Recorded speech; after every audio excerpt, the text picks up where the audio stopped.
Hanna, ¿cuál es tu historia? Porque eres una persona que ha inventado su profesión. ¿A qué te dedicas? Oh, es una pregunta muy bonita. Yo quiero pensar que me dedico a ayudar. Y ese es mi objetivo, además, ¿no? Entonces, me dedico a acompañar a familias, a detectar necesidades y solventarlas, y, y a lograr que las personas, en este caso con alta capacidad, se encuentren mejor.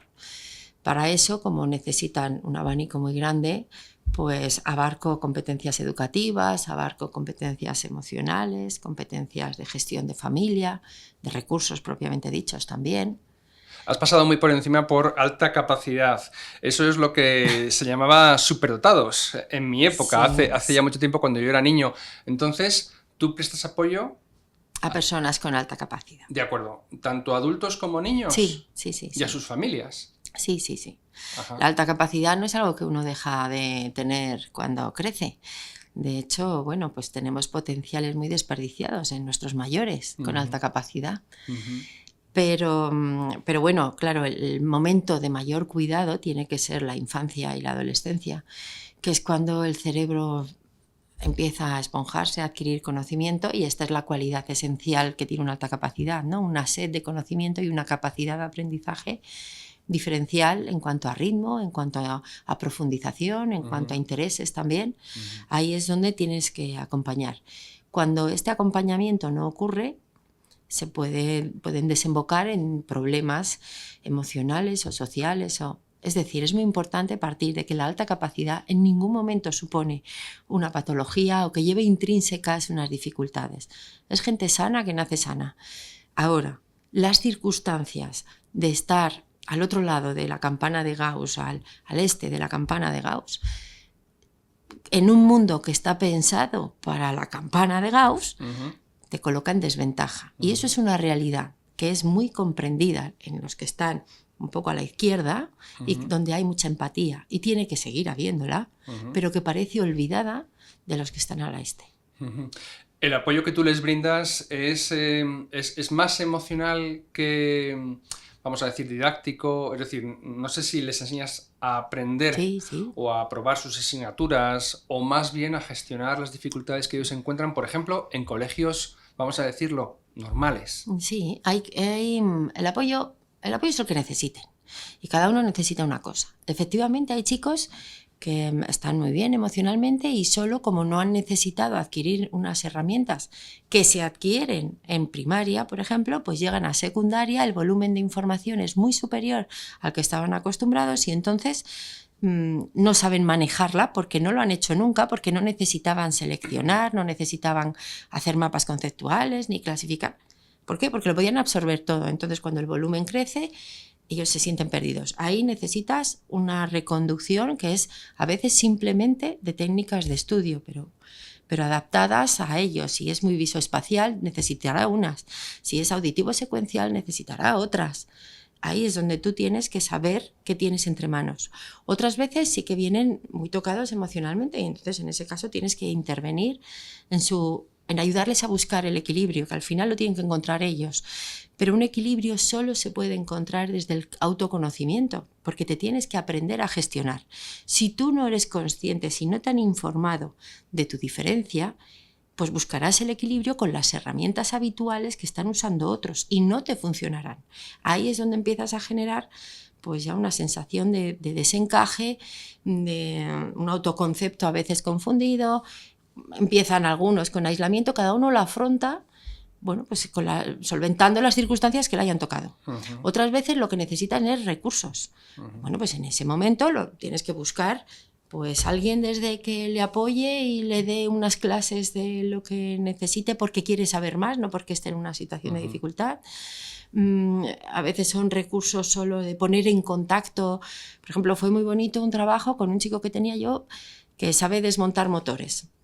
Desde los 5 años te monta y te desmonta motores. Un adolescente que se iba los sábados a 50 grados con una caja de herramientas a los desguaces de Madrid. Entonces, este chico estaba en una situación de bajo rendimiento escolar porque, claro, para él el complemento indirecto, pues la verdad, como que le queda muy lejos. Pero puede ser absolutamente brillante en la Fórmula 1 y tendrán a alguien extraordinario que aprende más rápido porque está en su centro de interés, que tiene un razonamiento lógico desbordante, una capacidad visoespacial para configurar ese motor y mucha habilidad, porque la ha entrenado en los desguaces a 50 grados. Entonces, ese chico, pues contacté con una persona que me trajo a su hijo a evaluar, que trabajaba en el Jarama, y se lo expuse y esta persona empatizó. Gracias a este contacto, este chico ha estado en el Jarama trabajando y en la actualidad está en la escuela de Ferrari. Este chico ha tenido un recorrido después de sacarse segundo de bachillerato que no hubiera encontrado haciendo ingeniería de motores, que ahora ya existe, porque no es ese su camino. Entonces hemos ganado todos. Ha ganado el chico, para empezar, que no va a estar en una universidad en situación de fracaso, porque no es. Pero ha ganado el equipo Ferrari, porque van a tener a alguien extraordinario. Entonces, eso también es mi trabajo. ¿Y cómo has llegado hasta aquí? ¿Cuál es tu historia? ¿De dónde vienes y cómo acabaste creando una profesión que es a la que te dedicas? Pues mi historia, yo vengo de Cartagena, que es mi tierra, donde estoy enamorada de ella, y me aceleraron un curso de pequeña, de primero a tercero de primaria, sin ninguna explicación. Sé que me lo aceleraron porque los profesores en aquel entonces siempre me decían, cuando pasaban lista y veían al principio de curso que yo era del 72, y me decían, pero no puedes ser del 72, tú no puedes estar aquí. Y entonces yo solo tenía una frase aprendida que me enseñaron mis padres, que era, sí, porque voy un año adelantada. Yo creo que esa frase la he usado sin comprender ni las palabras. Y entonces todos me decían, es porque eres superdotada. Y yo decía, no, porque no. O sea, porque a mí las cosas me costaban, como a todos, y porque yo nunca... Además, el concepto que se tiene de la superdotación, pues es el de todos, ¿no? El de Albert Einstein. Entonces, ¿quién se va a emular a Einstein? Yo no, desde luego. Menos luego cuando tuve que enfrentarme a la física. O sea... Entonces, bueno, pues la gente sí que me atribuía eso, pero yo siempre lo descartaba. Y bueno, pues hice mi carrera, todo, luego fui madre y en el colegio, mi carrera es la docencia, soy profesora y empecé a trabajar en el colegio. Y al tener hijos y mi hijo estar en primero de primaria, su profesora me dijo, mira, Hanna, creemos que tu hijo puede tener altas capacidades y nos gustaría valorarlo. Y yo dije, altas capacidades, y pensé lo que todos que están escuchando este podcast probablemente de, oye, mi hijo, bueno, hombre, pues es muy espabilado, pero como Einstein no es. Aunque tú, desde que nace tu hijo, sí que notas que es un poco distinto, ¿eh? Que yo recuerdo a mi suegra decirme, cuando tenía 4 días, decir, Hanna, este niño entiende. Y decía, ¿cómo va a entender, Zule? Ella tiene 4 hijos también y decía, te digo que entiende. Y esto luego me lo han dicho muchos padres, ¿no? Que decían, es que parece que entiende cuando nace. Pero bueno, tú esa diferencia la atribuyes a que estás siempre con tu hijo, a que pues efectivamente le estimulas como sabes, Pero bueno, al decirlo a la profesora, pues yo dije, bueno, pues si esto es lo correcto, pues se hace lo correcto. Me dieron un informe de alta capacidad con una puntuación muy elevada, que es lo de menos, pero era muy significativa.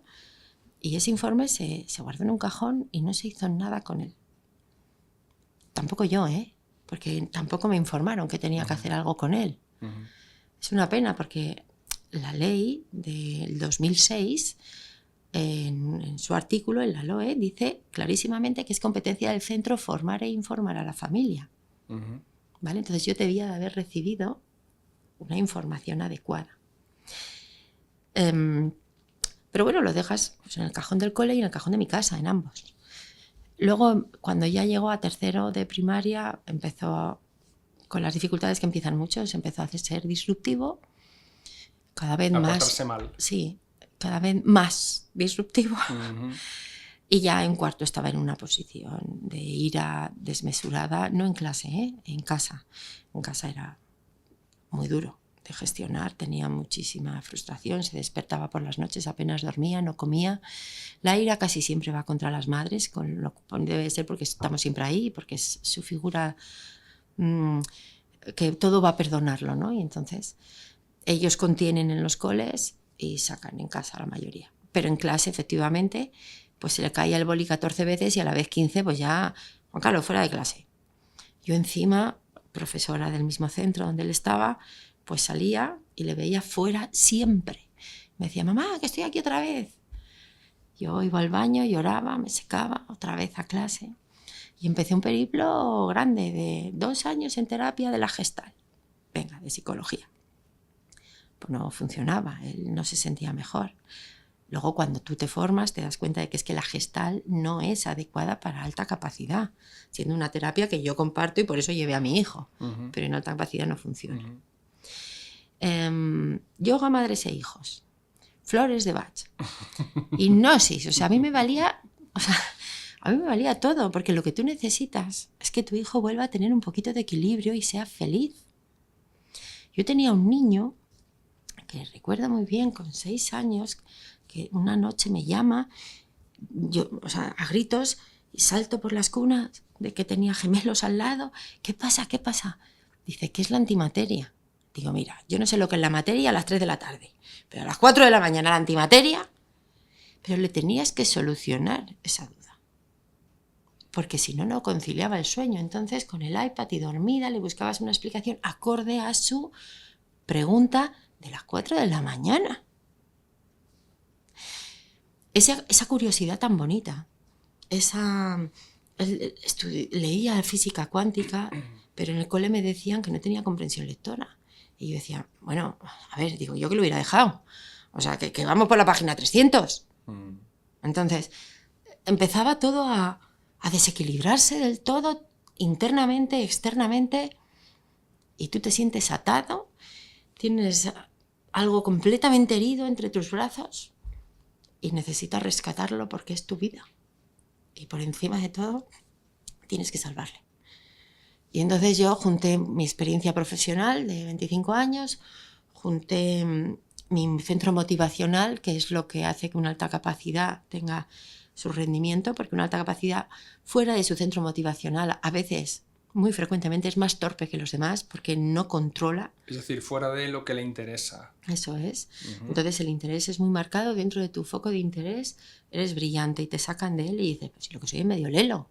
O sea, a mí mi gestor me ha explicado lo mismo 6 veces. Ahora tú me pones neurociencia y lo devoro. Todo el mundo le pasa, claro.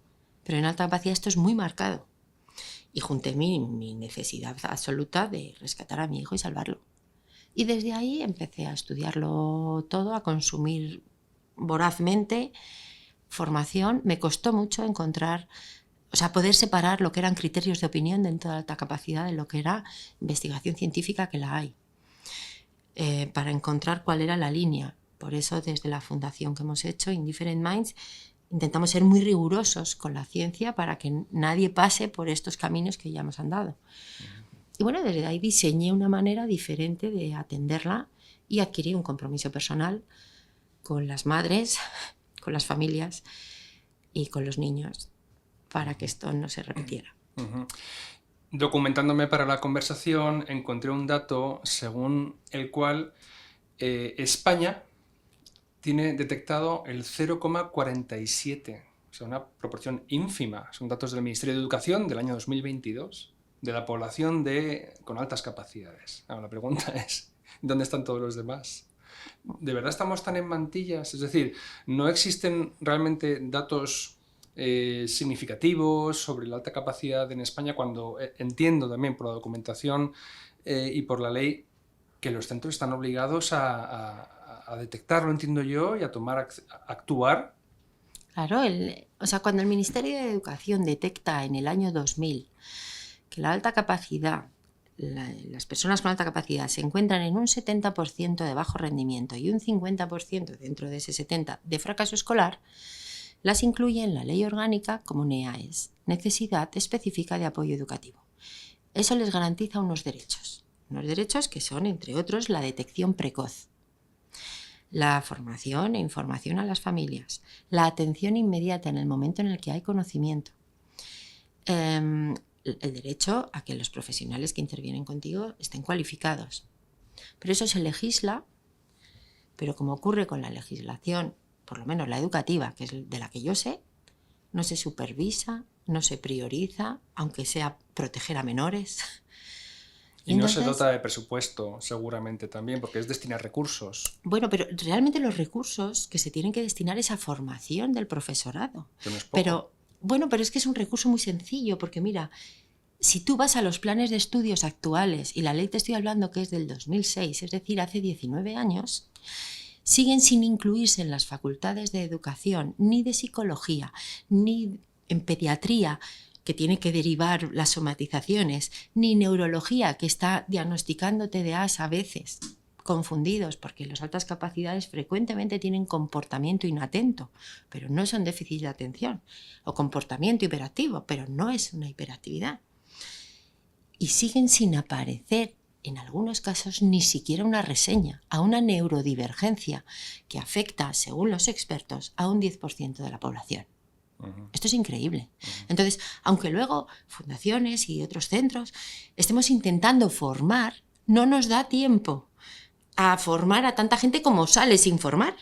Por favor, los planes de estudio, vamos a incluirlo, es esencial.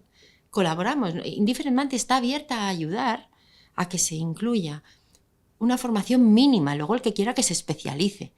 Pero no se identifica porque no sé qué tengo que buscar. Si tú me pones a mí en un sembrado y me dices, quita de aquí las patatas, y yo no sé cómo es la planta de la patata, pues o quito todas o no quito ninguna, y te digo, es que aquí no hay patatas. Entonces, ¿por qué no se identifica? Porque no saben qué tienen que buscar. Entonces, se detecta los de alto rendimiento. Un niño de todo sobresaliente pues suele salir. Pero a los que están en situación de fracaso escolar, que recuerdo la cifra, es un 70, un 50 o un 70 de bajo rendimiento, esos siguen sin ser atendidos. ¿Y cómo se detectan? ¿Simplemente porque el chaval, el niño o la niña, porque entiendo que aquí los sexos es indiferente, es decir, afecta la condición de superdotación a los dos sexos por igual, el niño o la niña sobresale en el rendimiento escolar y el profesor que toma un poco de interés sospecha que es que vamos a ver si además tiene altas capacidades? ¿Es un diagnóstico meramente que atiende al expediente académico o también se les pasan test? La pregunta básicamente es, ¿esos test son buenos, el test, y qué se mide? ¿El cociente intelectual? ¿Son buenas herramientas de diagnóstico o las que se usan te parece que tampoco son adecuadas? Se usa lo que se tiene. Es decir, de nuevo, el problema de recursos, Hanna. Entonces, pero es que lo que se tiene está diseñado hace un montón. Ajá. Y no se diseñó para buscar alta capacidad. El propio Wechsler, que es el que hizo el test de inteligencia más utilizado, el WIS, el que nos da un cociente intelectual, el propio Wechsler dijo que a nadie se le ocurra utilizar esto para valorar la inteligencia. Y ahí vamos como... Pero dentro del propio test de WIS, al final, en un apartado te dice, por ejemplo, en el caso de buscar alta capacidad, la velocidad de procesamiento es un dato que debe de ser sacado de la valoración si es muy bajo, porque es frecuente en esta población, bla, bla, bla, bla, bla. Perdona, ¿este es que mide entonces? ¿Al que te estás Cociente refiriendo? Intelectual. Sí, pero no vale para las altas capacidades. Sí, te lo voy a explicar. Ahora vas a entender el por qué no está siendo bien usado. Entonces, en ese test que te dan incluso esa explicación, que es uno de los datos que aporta es velocidad de procesamiento, como la gente no lo conoce estos datos, no los aplica bien. Entonces, primero tenemos que ser conscientes de que se evalúa algo que es abstracto, como la inteligencia. Entonces yo te puedo decir cuánta cantidad hay en este vaso de agua. Y esto es empírico y esto yo te lo puedo medir. O medir cuánto mide la mesa. Pero la inteligencia, pues dependerá de lo bien que me caigas, yo voy a actuar de una manera o de otra en la evaluación. De cuánto haya dormido. De si tengo un estado depresivo o no, o vengo con una ansiedad grande. Con lo cual es algo abstracto, muy condicionado por el estado emocional. Eso para empezar. Para continuar, son herramientas diseñadas primero para convergentes, no para divergentes. Y la alta capacidad en su esencia es divergente la mayoría. Con lo cual ya tengo que saber amoldar el instrumento de medida. ¿Vale? Está la mayoría diseñado para auditivos secuenciales y la mayoría, hay una población muy significativa que es visoespacial.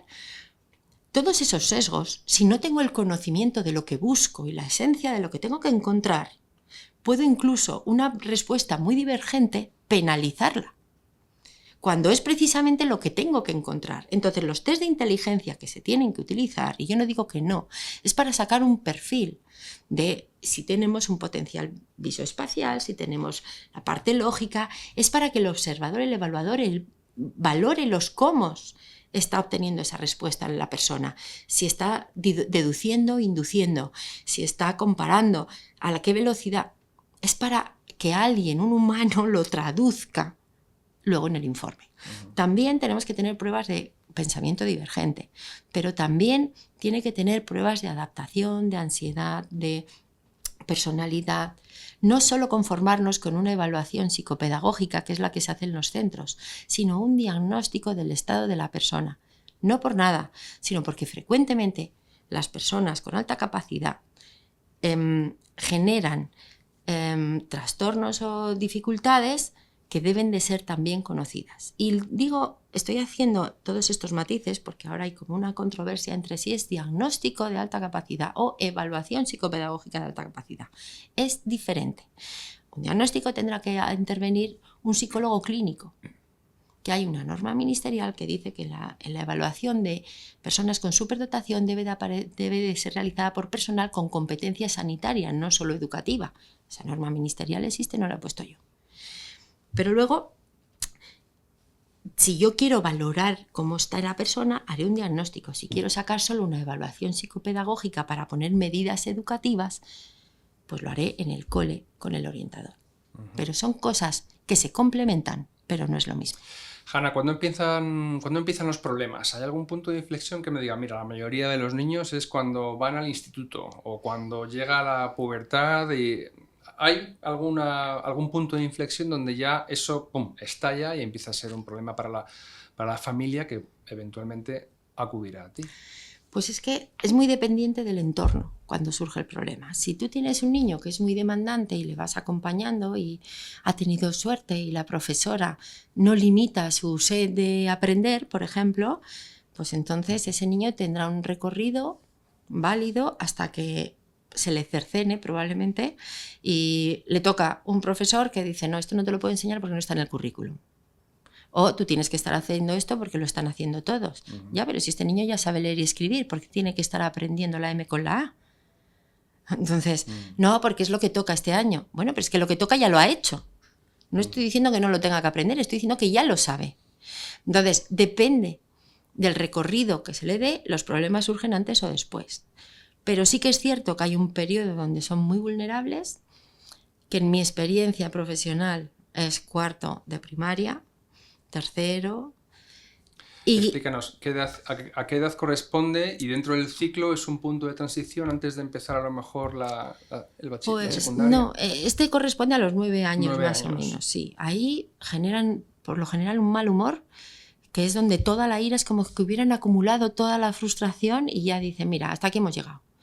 Y los planteamientos más divertidos yo los he tenido de estos chicos, ¿no? Pues planteamientos como, mira, Hanna, ¿a mí me pueden enseñar todo en 2 meses y luego ya no vuelvo? O otro que me decía, mira, yo voy 2 días al cole de la semana y mis padres pagan 2 días, Hanna. Si todos ganamos, le decía él a sus padres para convencerles. Y luego está, bueno, pues el periodo de la adolescencia, que ya es un periodo atroz a nivel personal, porque es el periodo en el que tu cerebro cambia otra vez, para luego ya quedarte más o menos con tus convicciones. Y claro, si tú no has tenido información de que tu manera de procesar de todo es distinto, pues intentas hacer ese proceso encajando en unos estándares que son más o menos delimitados. Y ahí... Sí, viendo el documental que habéis producido, al que luego nos referiremos, he sacado ciertas afirmaciones que van muy al hilo de lo que comentas. En torno al fracaso escolar, no me resistí a notar lo siguiente. Decía un niño de los que teníais en el documental, dice, dejas de prestar atención muy rápido en cuanto lo has entendido. O sea, otro niño decía, porque tu cabeza está preparada para correr. Otro se quejaba de que te obligan a hacer unos pasos que tú no haces, para operaciones matemáticas. Y el niño decía, es que yo tengo mis pasos. Entonces, a mí me maravillaba, porque me hubiese encantado yo me aprendía las fórmulas de memoria, los procesos de memoria, no encontraba más pasos que los que me daba el profesor. Tenía que atender a la fuerza.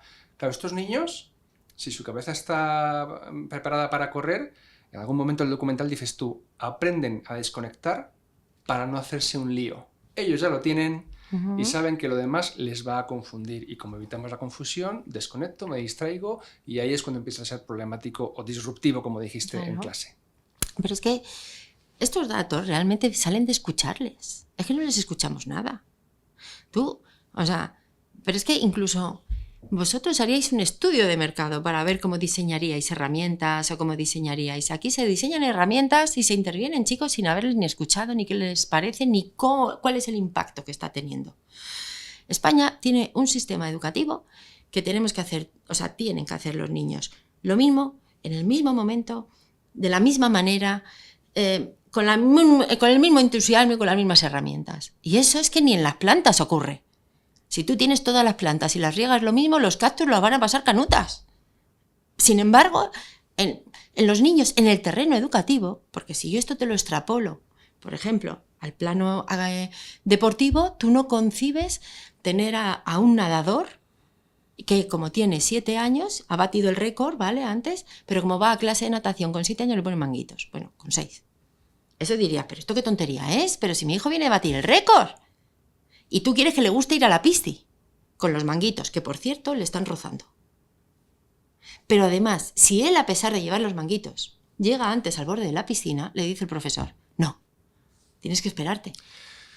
Porque vienes con todos. Hanna, aquí estamos, y no es el propósito de la conversación, pero estamos bordeando un problema político. Es decir, si se concibe una enseñanza igualitaria, donde los itinerarios de excelencia o el reconocimiento público de unos expedientes brillantes es la prueba palmaria de que somos distintos, y no significa que el que no tenga el reconocimiento sea tonto.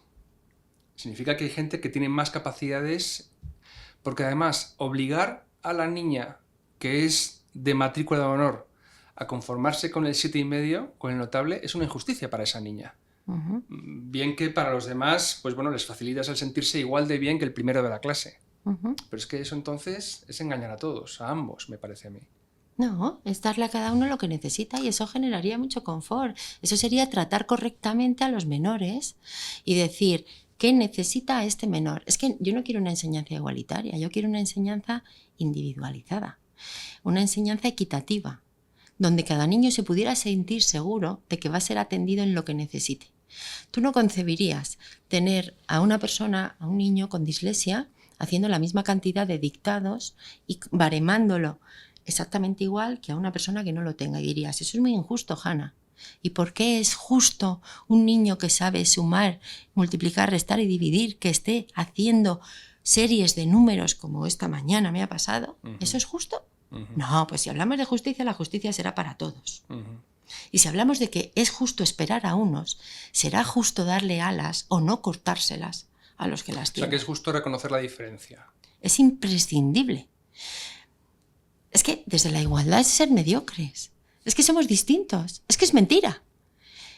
Es que no podemos educar a nuestros hijos en algo que no existe. Somos todos distintos y por eso somos valiosos. Y por eso las cosas funcionan. Porque tú puedes aportarme a mí algo que yo no tengo. Y yo a ti, pero si somos iguales no nos vamos a aportar nada. ¿Quién ha hecho un puzzle con todas las piezas iguales? ¿Qué problemas provoca esto? Que a estos niños con altas capacidades se les ponga el mismo baremo que a los demás, o sea, se les encorsete, porque para ellos es un corsé, es una horma que no les vale. ¿Qué problemas produce? Y te enumero algunos. Entiendo que baja autoestima, pero ¿cómo puede ser que un niño que sabe que tiene un talento especial se sienta con la autoestima por los suelos? Porque le regañan por su talento. Vamos a ver. Por su talento. Claro. Mira, si tú eres capaz de ver un problema en la pizarra y decir son 35 y llega el profesor y te dice ¿cómo lo sabes? No lo sé, pero es 35, entonces has copiado lo que era un don, que es saber hacer 4 operaciones de manera intuitiva, porque tu proceso, a veces el procesamiento es más rápido que la consciencia de tu procesamiento. Si supieran de alta capacidad, sabría que según Zimmerman, en el aprendizaje autorregulado se dan saltos intuitivos. Lo que te estoy dando son datos de expertos, no en mi invento que lo esté justificando, ¿vale? Ahora, si tú no tienes el conocimiento, no sabes qué ha pasado en esa cabeza. Pero respétalo. Venga, no lo acompañes, pero no le juzgues. No encima le digas que ha copiado. No. Entonces, al final, experiencia negativa tras experiencia negativa, yo te enseño los documentos de los niños que me traen y me dicen, mira, todas las respuestas están bien, pero pone -3 por no hacer todos los pasos. Si eso te penaliza... pero eso sí, disculpa. Hemos estado fomentando en primero de primaria durante todo un año el cálculo mental.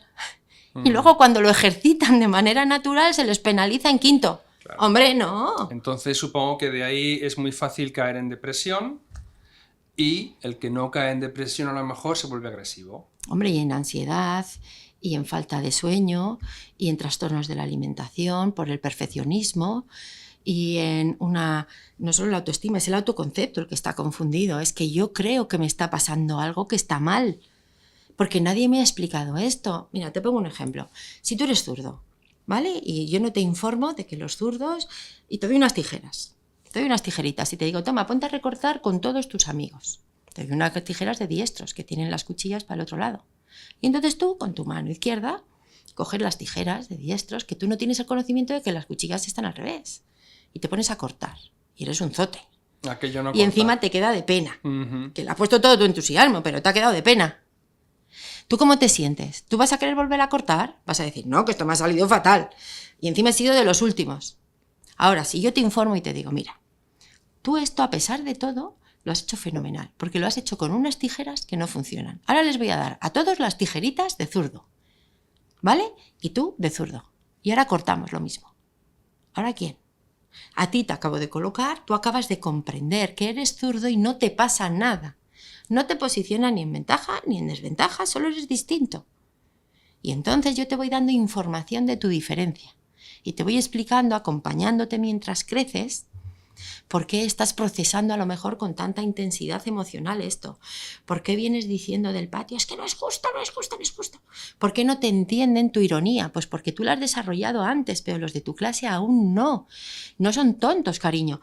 Solo no te comprenden, pero te acompaño en tu espera para ser comprendido. Pues entonces estoy bajando tu ansiedad, estoy colocando tu autoconcepto. Del autoconcepto saldrá una autoestima adecuada. No estarás en estado de ira, depresión, ¿entiendes? Por eso es tan importante la detección precoz. En algún momento del documental incluso mencionáis un problema específico que tienen las chicas. Habláis de las chicas son más proclives a autolesionarse. Y en alguno de los momentos entendí que los chicos, por el contrario, consumen más sustancias. Sí, sí. Bueno, esto es mi experiencia, ¿eh? Pero luego, pues al documentarte, ves en datos también es así. Yo no te sé decir exactamente el porqué, pero es mi realidad. Al final lo que necesitan en algún momento es que la cabeza pare. Todos vienen pidiéndote descanso del ruido mental. Es que eso también, te lo iba a comentar después, me llamó la atención las quejas tan comunes de que les cuesta dormir. Es decir, quieren que pare la cabeza. Ellos en el silencio tienen canciones, músicas, preguntas. Digo, madre mía. Pues ya has visto, o sea, la cabeza de mi hijo, ¿qué estaba pensando a las 4 de la mañana para preguntarme por la antimateria? En teoría ese niño está durmiendo, pero a veces es casi un duermevela y se les cuela la idea con la que se acostaron. Entonces te despiertas con esa idea y la tienes que solucionar. El ruido mental a veces es tan impactante, no te deja. Y estás pensando en esta conversación y en paralelo tienes 3 y no es que no estés centrada en esta, es que otras 3 están fluyendo, estoy valorando el impacto de esto, estoy midiendo cada palabra, estoy pensando en mi hijo emocionalmente. Es aturde. Por eso la gente dice, qué suerte, alta capacidad. Muy bien, te invito un día a mi cabeza y luego sales corriendo. El pensamiento arborescente es de selva, no son 3 ramas. O sea, que todo se ramifica. Cualquier idea produce 3. 3, pero que se interrelacionan y generan nuevas, sin poderlas controlar, y en milésimas de segundo. Pero a nivel emocional están asociadas esas ideas o esos recuerdos, con lo cual a veces vas por la calle y sientes un impacto emocional por un recuerdo o por una idea que acabas de generar que también te deja aturdido. Todo eso lo vas aprendiendo a gestionar porque es tu cuerpo, tu cabeza, tu vida. Pero piensas que les pasa a todos hasta que tienes la información de que a los demás no. Y dices, anda. O sea, yo recuerdo muy bien, con prudencia de empezar a decirles a amigas con 16 años, con 17, claro, pero tú ¿tú esto estás pensando que...? Me decían, pues no, Hanna. ¿Ah? Luego, eres muy perceptivo y entonces cualquier mirada, cualquier levantada de cejas dentro de un grupo te hace sentir pequeño y decir, tengo que irme de aquí porque acabo de percibir todo lo que está pensando esta persona sobre mí. No quieres todo eso, pero lo tienes.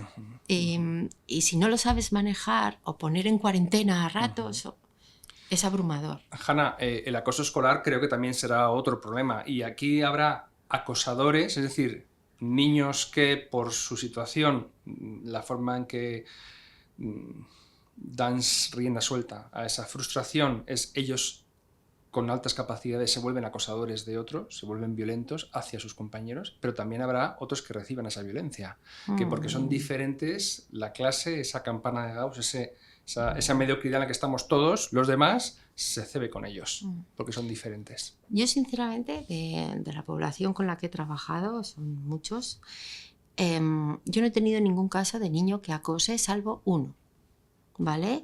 Y tenía otros problemas añadidos. Sí he tenido muchos casos que hayan recibido bullying y, bueno, es que una burla es un bullying, ¿no? Pero aquí, y voy a ser muy incisiva, sé lo que voy a decir y lo asumo. Parte del bullying empieza por el profesorado.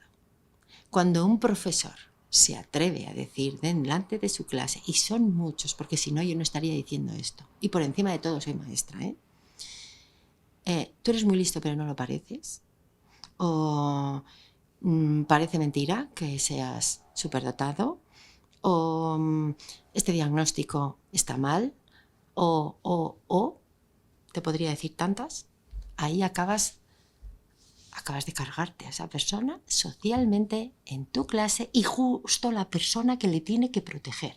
Es decir, no es lo mismo que un igual te agreda a que alguien que tiene que cuidar de ti, pero es que no es lo mismo ni legalmente, te esté dejando en evidencia. Entonces, en ese punto en el que los profesores no han medido las consecuencias de lo que han dicho, son responsables de restaurar.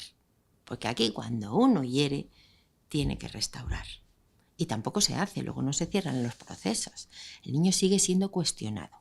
Si tú has abierto las compuestas de cuestionar a alguien, ya es muy difícil cerrarlas. Pero si encima le estás cuestionando de algo que él está intentando colocar y encajar, pues discúlpame, pero le estás generando un problemón. Entonces, esa parte hay que trabajarla, hay que supervisarla y se tiene que terminar. Y luego está la parte de los iguales. Pues efectivamente hay alumnos que generan envidias en sus compañeros, bueno, pues porque en determinados momentos, claro que son muy ágiles, se lo quitan de encima, pero otros lo que generan son burlas, a lo mejor por un vocabulario extremadamente preciso, por unos centros de interés que están muy desajustados del resto de la clase. Es muy frecuente en el caso de chicos que no les interesa el fútbol tanto como a los demás, y entonces, pero sin embargo sí les interesa, pues yo qué sé, pues tengo uno con la física cuántica liado en el primero de la ESO, que claro, tiene muy pocas ocasiones de conversar estando confortable. Ahora ya ha aprendido a no meter baza todo el rato con su física, pero cuando era más pequeño sí lo hacía. Claro, fíjate, un testimonio de uno de los niños del documental me llamó la atención, decía que aprendes a ponerte el disfraz de persona normal. Sí. Es como una estrategia, es decir, ellos en su inteligencia entienden que, mira, esto no me lleva a ningún lado, me lleva a que el grupo no me acepte, con lo cual voy a imitarlos a ellos. Claro, venía una niña y me decía, mira, Hanna, como tenga que volver a hablar de champús, me bajo en el patio. No es que quieran solo conversaciones de... profundas. Claro, pero tanto champú no pueden con ello. Entonces, se les acaba el tema más rápido una vez que son más pragmáticos muchas veces y ya. Y con esto no es que no les encante también el champú, es que no es todo el rato. Entonces, la mujer adolescente pasa por un periodo donde ella termina antes con la parte de más frivolidad o de superficialidad y necesita enseguida algo más, pero no se lo dan. Y entonces, pues de ahí se desarrollan a veces síndromes como el síndrome de difusión de la identidad, muy frecuente en mujeres, porque la necesidad de pertenencia a grupo en la mujer es superior a la del hombre, y entonces hace cualquier cosa por tener un grupo. recuerdo el caso de una niña que aceleré de curso y que necesitaba encajar y de repente vino con todos los avalorios que tenía en su casa llena de anillos, de tal, y ella juega al baloncesto de maravilla. Y yo le dije, ¿a ti qué te ha pasado? Digo, si te lo has colgado todo. Dice, ya, es que van todas así. ¿Difusión de la identidad qué significa? Pues tú necesitas pertenecer a un grupo y entonces no encajas, pero imitas la identidad que tiene el grupo.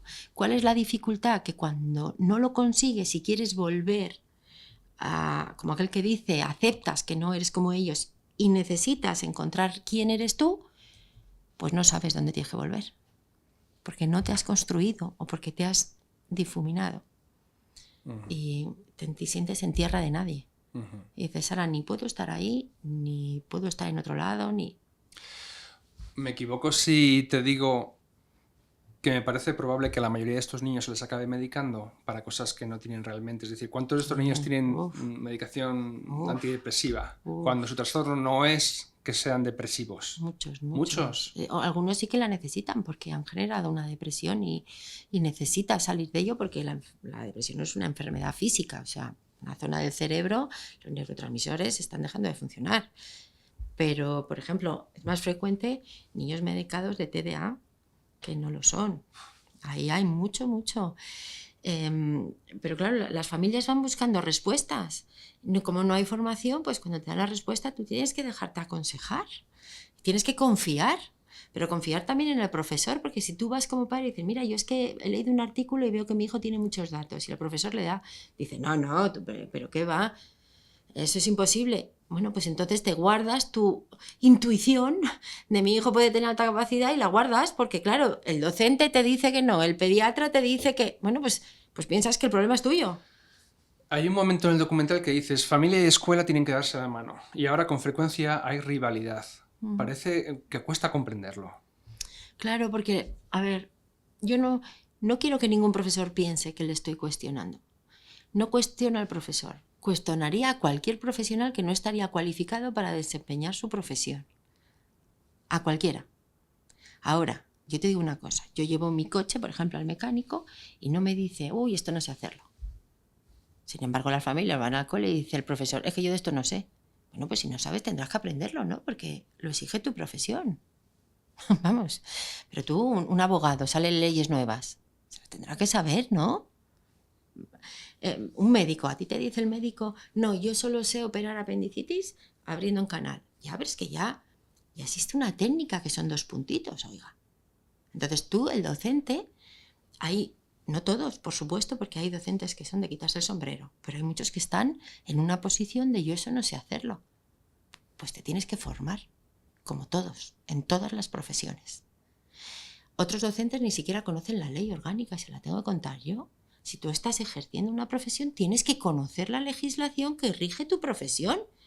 Y la loca no soy yo que estoy pidiendo que la sepas.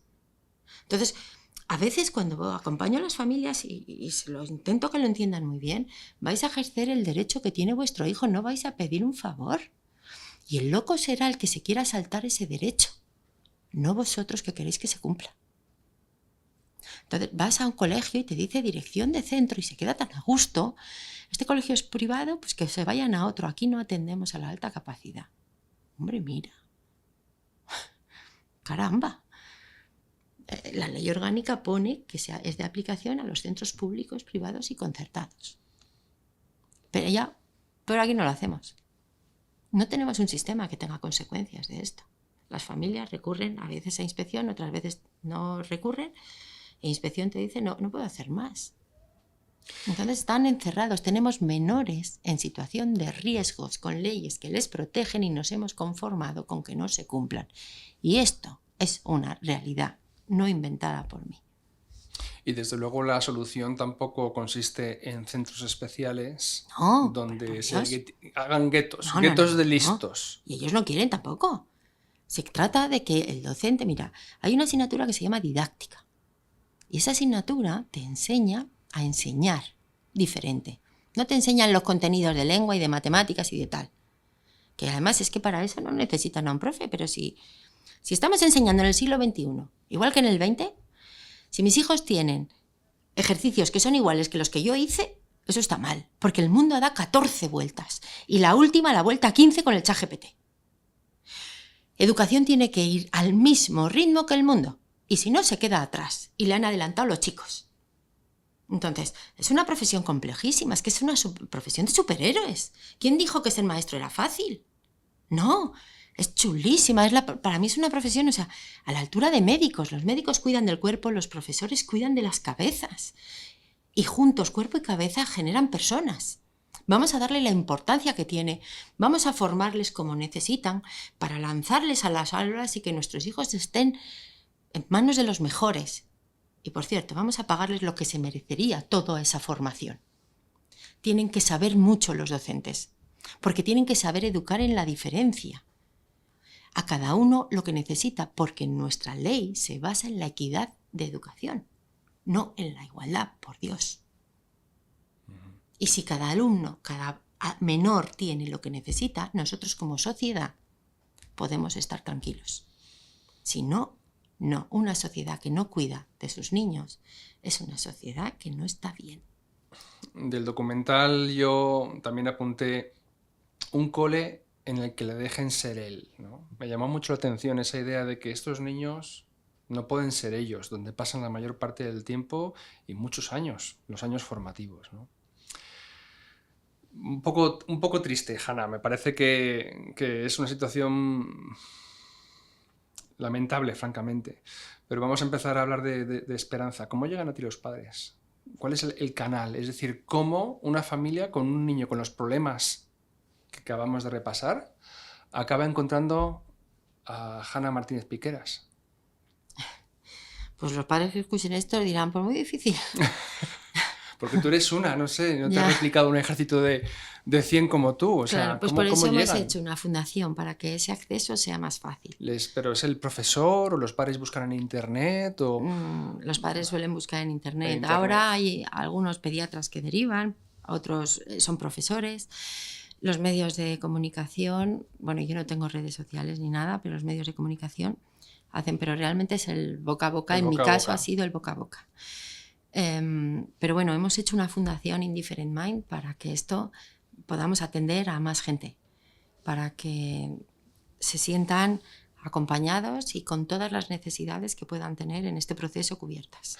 Oye, ¿y los padres tienen un periplo? Es decir, ¿llegan a ti de primeras o llegan a ti como tú expresaste al principio, después de haber probado 10 cosas y ninguna dio resultado? Alguien le habla de que hay una mujer que se dedica, hace cosas distintas y que esta mujer a mi hijo le ayudó. Es así, entiendo yo que no van a ti de primeras, sino que llegan desesperados, como el que va... Sí. Hay historias durísimas, hay casos de niños que han estado ingresados. Yo he cogido niños en centros de día. En el documental, Dani, esta figura que ahora es mi compañero, con el que saco adelante el campamento también. Cuando yo conocí a Dani le confundí con el marido de su madre. Fijaros lo deteriorado que está. Que estaba, sí. Es el niño que dice que estuvo 5 años drogado, con medicación que no le correspondía para tratar su problema. Y pero yo le diagnostiqué ya con 19 años, con 18. Llevaba sin salir de su casa 2 años.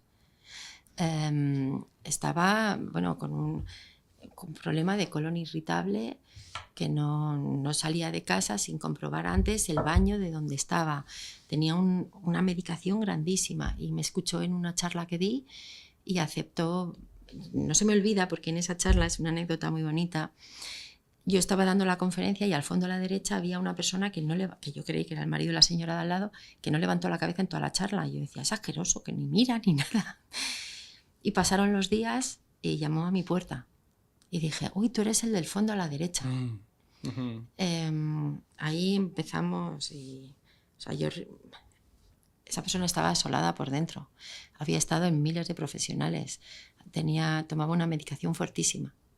En la actualidad está trabajando, tiene el grado superior de informática, tiene novia.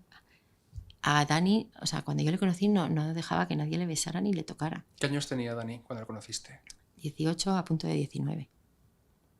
Ahora tiene 23, ¿sí? Y entonces Eso es una realidad que el sistema educativo generó.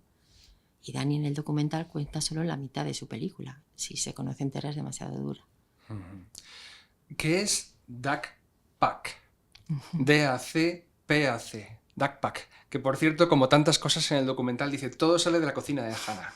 Es una especie de laboratorio de ideas. Pues empecemos por esta primera, que es DAC-PAC. DAC-PAC es el nombre de lo que fue realmente una necesidad. Esto salió de una tarde jugando en casa con los chicos y se van uniendo. En mi casa entran, sale, cada vez éramos más. Lo estábamos pasando tan bien que dije, esto no se puede terminar aquí, pues voy a hacer un campamento. Y de ahí, bueno, pues como tengo la suerte de que todos me siguen, ¿no? De Dani, vamos, y si hacemos un campamento, y todo encajó. Entonces, DAC-PAC son las siglas que significan de alta capacidad para alta capacidad. Porque como toda la propuesta la sacamos adelante, los chicos y yo, y todos tenemos alta capacidad, pues es de alta capacidad, está pensado por y para. Y es para alta capacidad porque es un espacio de convivencia donde se respeta la esencia que más nos gusta, ¿no? Entonces, por ejemplo, yo en el campamento dije, aquí no se va a levantar uno a las 8 de la mañana, que no tiene sentido, el día es muy largo, son casi todos insomnes, ¿por qué voy a hacer un campamento que se levanten a las 8? Pues nos levantamos a las 9:30, si nos ha costado dormir un montón. Luego, la ironía y el sarcasmo, eso va a todos los cuchillitos por el campamento, que vamos confortables, sin tener que justificarlo o que dar una explicación. Si una actividad no está funcionando, se quita y se hace otra. Ocurren 5 actividades a la vez, donde tú puedes elegir, no estás condenado a esto de la misma manera, del mismo modo. Es un espacio completamente divergente. Y si a alguien se le ocurre algo, enseguida nos ponemos a sacarlo adelante. Entonces es un espacio flexible donde solo hay una norma, pero esa norma es sagrada, que es que no se juzga. Todo está bien. Si está hecho desde la buena fe y todo es válido porque es lo que tú eres. Dame más detalles. ¿Es un campamento que ocurre realmente en el campo o es uno de estos campamentos urbanos? No, nos vamos este año a Guadalajara. ¿A Guadalajara? Sí, ¿Cuánto convivimos tiempo? allí, son 13 días. 13 días. ¿Campamento de verano? Sí, la segunda quincena de julio. Ajá. Y lo pasamos pues fenomenal. Luego siempre se trabaja de todo, porque se trabaja el talento creativo, pero también el matemático. Hay escape rooms, hay cluedos en vivo, hay juegos de mesa todo el rato. Hay el ping-pong, que es como uno más del campamento. Si me llevo máquinas de coser, me llevo la mesa de ping-pong. Si es que salimos de una furgoneta. O sea, jugáis, es de esparcimiento, de diversión, no es un campamento de cerebritos que van a escuchar clases avanzadas por un catedrático de física de la Vienen Politécnica. Expertos cada 2 o 3 días y nos dan una charla de algo que consideramos interesante. También. ¿Sí? Pero ese experto a lo mejor es de lenguaje corporal. Otro experto viene que es de maquillaje. Otro experto viene de videojuegos. Entonces cada 2 días hay expertos. Bueno, ¿y cuántos niños se han apuntado a ese campamento? Las plazas son 50, bueno, las hemos extendido a 60, son las plazas. ¿Y se llenan? Sí. Oh, qué bueno. Oye, ¿tenéis página web de DAC-PAC? Sí, la ha hecho un niño de 11 años. No me digas. Sí, pero mira, mi Jaime Peleta, el que lo ha hecho, ese niño desde los 3 años monta ordenadores y los desmonta, y yo tengo documentación que lo puede ratificar, pero le han suspendido tecnología en el cole. Es alucinante lo que me cuentas. Pues pero es mi día a día, es nuestro día a día. Madre mía. Entonces ha hecho la página web, monta y desmonta ordenadores, programa, pero tiene suspenso tecnología. Buah. ¿En DAC-PAC estás tú? Es decir, ¿tú te implicas? Sí, yo vivo allí. Hombre, no, me voy con ellos. Y con un equipo de monitores, entiendo. Hombre, los 11 monitores de alta capacidad. De alta capacidad. Bueno, el año pasado fuimos 14. ¿Que son adultos? ¿Dónde están? Sí, claro, me llevo 2 psicólogas, una pedagoga, el resto son monitores, pero claro, uno es físico, el otro es Dani, el otro... Todos, ahí hay un equipazo increíble. ¿Y la edad mínima para matricularse? 8 años. Sí, siempre hago una excepción de un pequeñito más o 2, depende, o sea, es el perfil. Yo no dejo... Ahí es que se convive todos juntos, por eso están muy confortables, porque la edad cronológica se queda en la puerta. Entonces lo que conviven son cabezas. Y si te interesa esto, tú no estás... Es chulísimo ver debatir sobre física pues a un monitor con un chico de 14 y otro de 9, y están debatiendo en igualdad, ¿eh? no en cantidad de conocimiento, pero sí en preguntas, en debate. Vaya, y los debates de por la noche, ahí opinamos todos y se hacen mesas grandísimas con un debate donde salen temas muy interesantes que se analizan muy... Mira, un debate muy chulo del año pasado fue si la edad de voto de los 18 años, si el voto de 18 años debía de ser tenido en cuenta igual que el de un adulto. Y muchos tendrían que haber escuchado ese debate. Qué interesante, qué interesante. ¿Y qué es Indifferent Minds? Es la fundación que creaste, dentro de la cual supongo yo que se engloba pues DACPAC y un montón de actividades que harás tú. Sí, bueno, DAPAS en este momento sigue siendo, en este momento de HANA, ¿vale? No está dentro de la fundación. De acuerdo. Se está integrando todo ese trabajo. De acuerdo. Pero Indifferent Minds, pues cuando alguien me pregunta qué es Indifferent Minds, mi cabeza primero os dice, es un sueño. Pero ahora es real, solo que todavía no lo he integrado. Indifferent Mind nace con solo la idea de que nadie vuelva a pasar por lo que pasamos las dos patronas, las personas que no son patronas pero están tirando de esto y yo misma. Es la idea de proteger y cuidar no solo al menor sino a la familia, y para eso también es un punto de encuentro de profesionales abierto a todos.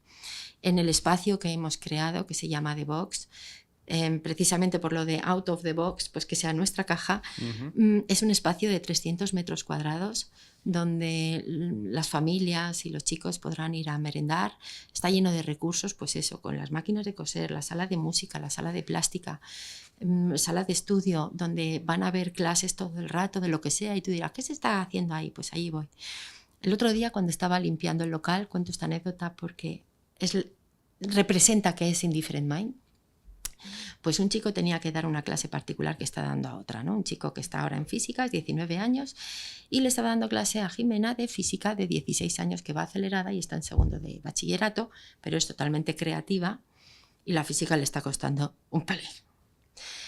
Bueno, pues estaban dando una clase en una de las salas y entonces otro chico de 18 años estaba así mirando y digo, pues entra, y entró. Y otro de 14 se quedó mirando y dijo, ¿quieres pasar tú? Pues pasa, Rodrigo. Al final yo tenía un sábado a las 7 de la tarde a 4 adolescentes escuchando física. Eso es Indifferent Minds, un espacio donde puedan pasar esas cosas. 4 adolescentes, que 2 no se conocían, otros 2 sí, y el que estaba enseñándolo les decía, esto no os lo van a enseñar, pero mirad qué chulo es. Eso es qué maravilla, magia. sí, disfrutan aprendiendo. Claro. Hemos mencionado el documental que se titula, corrígeme si me equivoco, Altas capacidades out of the box, Sí. dirigido y con guión de Andrea Gómez. Estrenado recientemente en Movistar Plus, si no me equivoco, hablamos del mes de marzo de 2025. 14, sí. El 14 de marzo. Es el Día Internacional de la Alta Capacidad e hicimos coincidir el estreno con el documental. Bueno, ¿cómo surgió la idea? ¿Qué tal ha sido la acogida y todo el proceso? Pues mira, el documental, la idea está hecho con BBVA Creative concretamente, y fue una propuesta que nos hicieron y yo dije a los chicos con los que trabajo, tenemos esta oportunidad de que nos escuchen. La saco adelante si queréis, todo es si queréis. Lo que pasa es que cura, y yo lo sé. Contar tu historia y que tu dolor sirva para que otros no lo sientan o para que otros mejoren, te hace sentir mejor. Y desde ahí se construye el documental. Todo fue voluntario, por supuesto, ¿no? Y entonces yo se lo comuniqué a las familias y era muy divertido porque yo ponía las horas de grabación que iba a haber. Y hacía grupos, ¿no? Y decir, bueno, esto es para aquí, para facilitar luego a toda la edición y todo. O sea, hay grabadas 60 horas. Valiosísimas todas, lo que pasa es que claro, se tiene que reducir. Ya me ha dicho uno que por qué no hacemos la segunda parte con parte de las 60 horas que quedan. Pero si vieras los jóvenes en casa, todos, una mamá que es maquilladora empezó a maquillar, otra traían meriendas. Cuando ahí se decía que se empezaba, había silencio y había 40 personas a lo mejor detrás de las cámaras y era silencio, todos escuchaban. Hubo momentos donde el equipo de grabación también lloró. Hay testimonios durísimos que no están puestos todos porque se consideró que había que proteger, pero da igual porque yo lo que quería era que curaran, que sanaran. Entonces cada uno que pasó por ahí, y no están, ya te digo, ni la mitad recogidos, se sintió mejor porque se le escuchó, se le tomó en serio.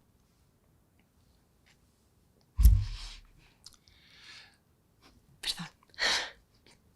El documental se puede ver actualmente en Movistar Plus. Se ve a los chicos de Hannah. Yo me preguntaba, digo, ¿será esto la casa de Hannah? ¿Será esto Sí, el sí. lugar donde ellos se reúnen con ella? ¿Esa cocina será la cocina de Hannah? También se ve Duckpack, se ve el campamento y se ve a niños, a niñas, a muchos adolescentes. También a mí hay una escena que es un chaval pequeñito, es un niño pequeño que está haciendo operaciones matemáticas en una tabla con una facilidad pasmosa. Creo que dura pues unos 45 o 50 minutos, es decir, que tenéis tantas horas, pero al final habéis cogido, entiendo yo, los momentos estelares. Y dará quizá para una edición con las tomas falsas, los extras del director. Actualmente se ve solamente, digo, en Movistar Plus.